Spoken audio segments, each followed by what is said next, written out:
सारिका हम क्या लोग कहेगी भाई? भ्रष्टाचार ये बात खुद गृह मंत्री देखिए, उन्होंने संसद में भी कही, अभी कुछ देर पहले इंटरव्यू दे रहे थे उसमें भी वो ये बात कह रहे हैं। देखिए उन्होंने ये बहुत कल क्लियर बनिया कहा है पहले कि उन्हीं राहुल की वजह से लालू जेल गए, अब उन्हीं के साथ मंच साझा कर रहे हैं।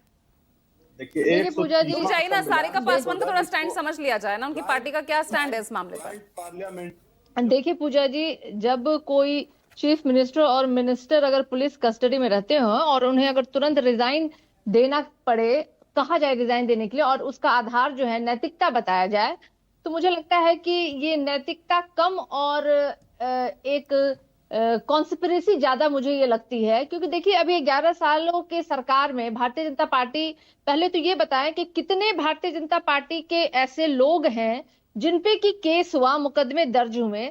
अभी आप नहीं, कुछ ठीक है, ये लोगों तो का मैं नाम ले सबसे रही सुन थी। ही रही हूँ, ये मैं तमाम विपक्षी नहीं, नेताओं नहीं, से सुन लिया। नहीं, मैं पूजा जी, मैं आपको आपका कुछ रिएक्शन सुनना चाहती हूँ, जो ये स्टेटमेंट बार बार दी जा रही है भाई राहुल और लालू जी को लेकर। पूजा जी, मैं आपको बताना चाहती हूँ, जो हाँ। कुछ ऐसे लोगों का नाम बताना चाहती हूँ जो भाजपा में जब गए तो उन्हें क्लीन चिट दे दी गई, जिसमें शुभेंदु अधिकारी, मुकुल राय, बीएस येदियुरप्पा, संजय राठौर, प्रवीण नहीं, ये तो आप दरेकर, मानती छगन है ना भुजबल, कि जिनको भाई की अगर उस टाइम बरी वो कर दिया अध्यादेश गया। का विरोध नहीं, ना नहीं, हुआ होता तो लालू जी जेल नहीं जाते, ये तो आप नहीं, मानती हैं। पूजा जी, पहले तो इन विषयों को समझना पड़ेगा कि हाँ। आखिर ये बिल जो है लाने के पीछे मंशा क्या है सरकार की। ऐसा तो नहीं है कि पहले कोई प्रावधान नहीं था। क्या पहले लोगों को सीआरपीसी में ये प्रावधान नहीं था कि 15 दिनों की जुडिशियल कस्टडी बच उनको रही है होती उस पर थी? बोलने से सारिका। बचूंगी कि मैं तो बात आपको पहुंच रही हूँ वहां तक, लेकिन वहां पहुंचूंगी इसके पहले मैं बीजेपी का अच्छा, काला चेहरा तो दिखाऊंगी ना। ये नैतिकता के आधार पे जो बात करते हैं, लेकिन सारी कार्रवाई जो है अपने विपक्षियों पे करते हैं, तो वो चेहरा दिखाई देना वो होगा ना, इनका दिखाना पड़ेगा।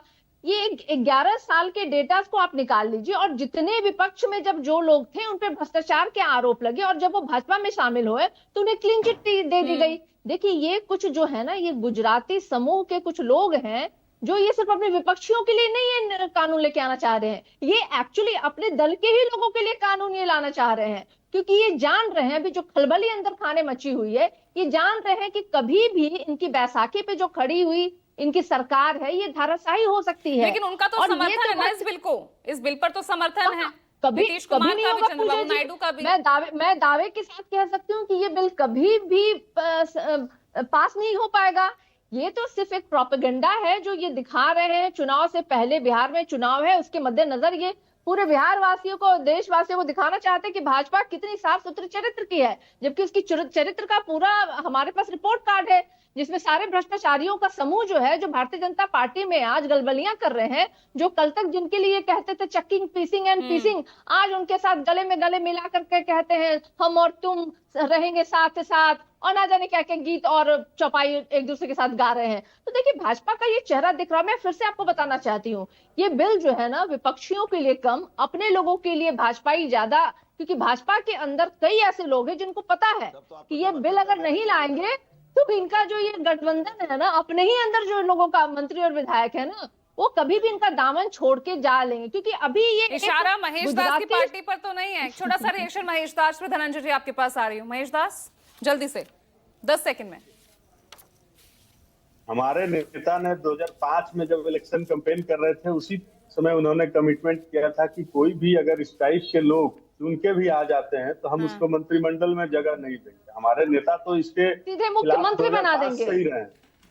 सीधे मुख्यमंत्री बना देंगे, जगह नहीं देंगे, सीधे मुख्यमंत्री बना देंगे। अब तो इनको इसलिए आरजेडी वाले को चिंता हो रहा है क्योंकि तेजस्वी यादव जी खुद ही लैंड फॉर जॉब में मामले में आरोपी हैं, तो इनको तो कभी भी उठा के जेल में डाला जा सकता है। तो इनको तो डर इनका लाजमी है ना, ये तो डर टीना कर्णवीर।